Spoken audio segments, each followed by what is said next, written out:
किस तरह इस देश में छाया हिंदू धर्म ने कब और कैसे अपने पैर यहाँ पसारे। इस देश में आज कितने हिंदू मंदिर मौजूद हैं, यहाँ कौन कौन से हिंदू त्योहारों को सेलिब्रेट किया जाता है। क्या सच में ये देश हिंदू आबादी के मामले में दुनिया में तीसरे स्थान पर विराजमान है?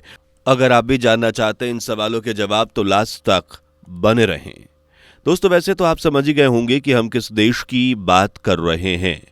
जी हाँ, सही समझे, हम बात कर रहे हैं मॉरिशस की, जो हिंद महासागर की गोद में बसा हुआ है। ये पूर्व अफ्रीका के दक्षिणी पूर्वी तट से लगभग 2000 किलोमीटर दूर मेडागास्कर के पूर्व में मौजूद मॉरिशस को ऑफिशियली रिपब्लिक ऑफ मॉरिशस के नाम से जाना जाता है, जो अपने खुशमिजाज लोग और शानदार बीचेस, सुहावने मौसम और लजीज खान पान के लिए दुनिया भर में फेमस है। 2040 किलोमीटर के दायरे में फैला हुआ, जहां आपको स्क्वायर किलोमीटर पर 626 लोग नाचते गाते मौज मस्ती करते नजर आएंगे, जबकि यहाँ की टोटल आबादी 12,71,169 है और आबादी का करीब 47% हिस्सा हिंदू धर्म को फॉलो करता है, जबकि यहाँ इस्लाम को मानने वाले लोगों की संख्या करीब 16% है और ईसाई धर्म और बौद्ध धर्म को फॉलो करने वाले लोगों में भी आपको मॉरिशस में देखने को मिल जाएंगे। यानी हम कह सकते हैं कि मॉरिशस में हिंदू धर्म सबसे ज्यादा प्रचलित है और यह देश अफ्रीका का एकमात्र ऐसा देश है जहां इतनी ज्यादा तादाद में हिंदू मौजूद हैं। लेकिन सवाल ये उठता है कि आखिर यहां हिंदू धर्म पहुंचा कैसे, कितने मॉरिशस में हिंदू धर्म की नींव रखी गई और मॉरिशस को अपना अस्तित्व कैसे मिला। इसे जानने से पहले फटाफट वीडियो को लाइक शेयर करके हमारे चैनल को सब्सक्राइब कर लीजिए।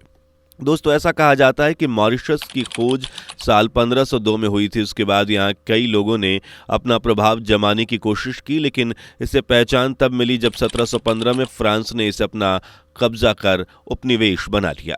करीब 100 सालों तक यहाँ राज किया, लेकिन 1810 में ब्रिटेन ने इस पर अपना हक जताकर इसे फ्रांस से छीन लिया और जब ब्रिटिश का इस इलाके पर कब्जा हुआ तो इसे डेवलप करने और खेती बाड़ी के काम के लिए भारत से मजदूरों को यहाँ लाया गया। 1834 से लेकर 1924 तक अंग्रेज भारत से मजदूरों को मॉरिशस लेकर जाते रहे, जिनमें प्रमुख रूप से बिहार, उत्तर प्रदेश, झारखंड, पश्चिम बंगाल, ओडिशा, महाराष्ट्र, तमिलनाडु, तेलंगाना और आंध्र प्रदेश के लोग शामिल थे।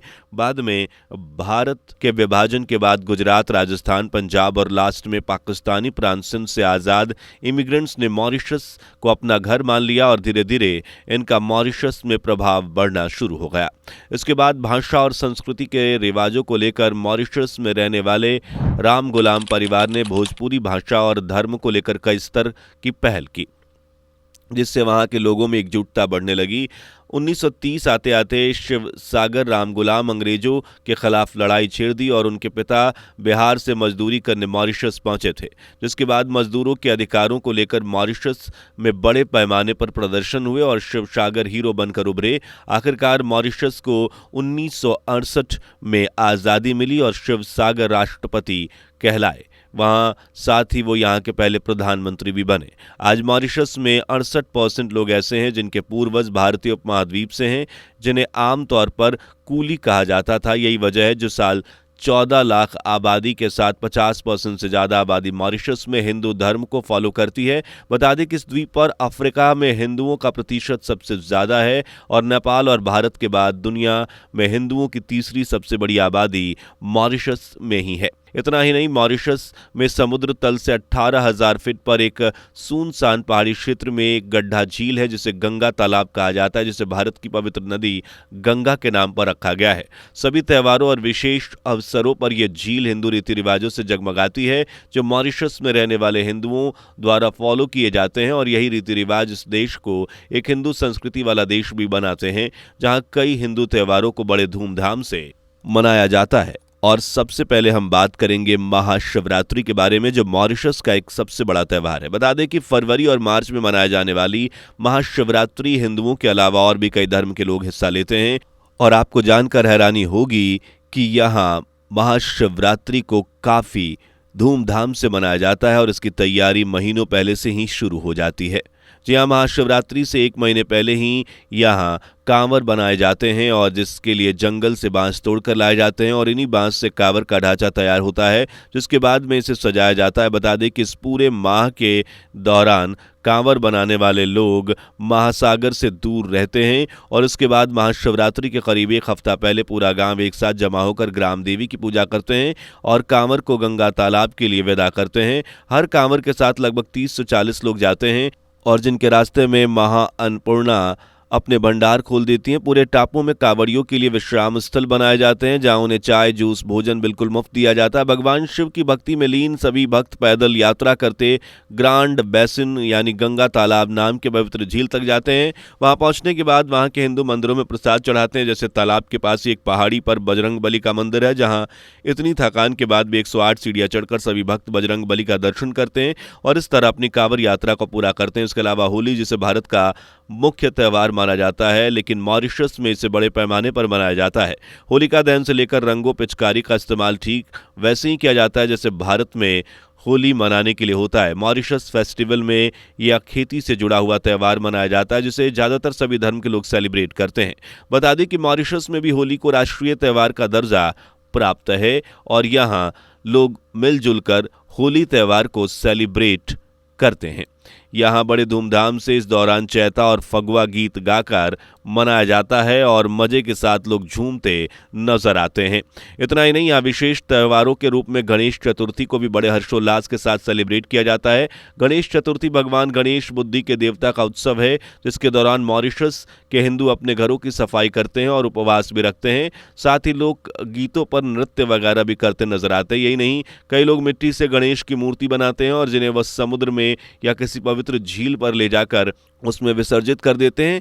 यह त्यौहार अगस्त या सितंबर में मनाया जाता है। वहीं बुराई पर अच्छाई की जीत के प्रतीक दिवाली भी मॉरिशस की पहचान है जिसे अक्टूबर या नवंबर में मनाया जाता है। इस दौरान मॉरिशस के हिंदू अपने घरों को साफ करते हैं, नए कपड़े पहनते हैं और अपने दोस्तों, परिवारों और पड़ोसियों को मिठाई के तौर पर केक से मुंह मीठा करते हैं। वहीं जगमगाती रोशनी और मोमबत्तियां उनके घरों को रोशन करती हैं ताकि देवी लक्ष्मी उनके सौभाग्य का आशीर्वाद देने के लिए धरती पर आए। जिसके बाद सभी लोग मिलकर पटाखे वगैरह जलाकर दिवाली को भरपूर तरीके से सेलिब्रेट किया जाता है। कुल मिलाकर कहें तो दोस्तों, मॉरिशस में अगर आप जाएंगे तो आपको ऐसा यहाँ बिल्कुल नहीं लगेगा कि आप किसी विदेशी धरती पर खड़े हैं, बल्कि ऐसा आपको एहसास होगा जैसा आप अपने भारत में ही मौजूद है। जिस तरह भारत में एक से एक मंदिर हिंदुओं की आस्था को समेटे बैठे हैं, वहीं मॉरिशस में 50% हिंदू आबादी होने के कारण ऐसे कई हिंदू मंदिर मौजूद हैं जो लोगों की मनोकामनाएं पूरी करने के लिए जाने जाते हैं। जिनमें सबसे पहला है महेश्वरनाथ शिव मंदिर। महेश्वरनाथ मंदिर मॉरिशस का पहला और सबसे फेमस हिंदू मंदिर है जिसे 130 सालों से भी ज़्यादा पुराना बताया जाता है। बता दें कि पूरे द्वीप पर सबसे बड़ा और सबसे पुराने मंदिरों में होने के अलावा ये गंगा तालाब की पहली तीर्थ यात्रा के लिए फेमस है। इस मंदिर में पवित्र शिवलिंग के साथ देवी पार्वती और गणेश की मूर्तियां हैं। इसके साथ ही कार्तिकेय और द्वारपाल नंदी की मूर्ति भी है। इसके अलावा इस मंदिर परिसर में देवी लक्ष्मी, भगवान नटराज, हनुमान, जगन्नाथ, देवी काली की मूर्ति भी है। ये ट्रायोलेट पोर्ट लुइस के करीब 11 किलोमीटर दूर है जहां जाकर आप भी अपने मन को सुकून और शांति से भर सकते हैं। इसके अलावा सागर शिव मंदिर जाना भी बिल्कुल मिस मत कीजिएगा। ये मॉरिशस में गोयेवेडे चाइन द्वीप पर स्थित है एक शानदार मंदिर जो हिंद महासागर के मनोरम दृश्य पेश करता है। ये मंदिर मुख्य रूप से भगवान शिव के साथ देवी लक्ष्मी और हनुमान सहित देवी देवताओं का निवास स्थान है और यहाँ मेन अट्रैक्शन भगवान शिव की 108 फीट ऊंची कांस्य प्रतिमा है जिसे मंगल महादेव के नाम से। साथ ही पांडुरंग क्षेत्र मंदिर भी मॉरिशस में हिंदू भक्ति को दर्शाता है जिसे 1902 में महाराष्ट्र की गिरमिटिया भारतीय मजदूरों द्वारा भगवान गणेश की पूजा के लिए बनाया गया था। कैस्केवेल गांव में यह छोटा सा मंदिर अपनी छत के ऊपर 3 गुंबदों के कारण काफी फेमस है और इसके अलावा ये जो गुंबद बनाए गए हैं वो भारतीय डिजाइन को ध्यान में रखकर बनाए गए हैं। इस मंदिर के खुलने का समय 8 बजे से 6 बजे तक का है और आप यहां जाकर भगवान गणेश के दर्शन करना बिल्कुल मत भूलिएगा।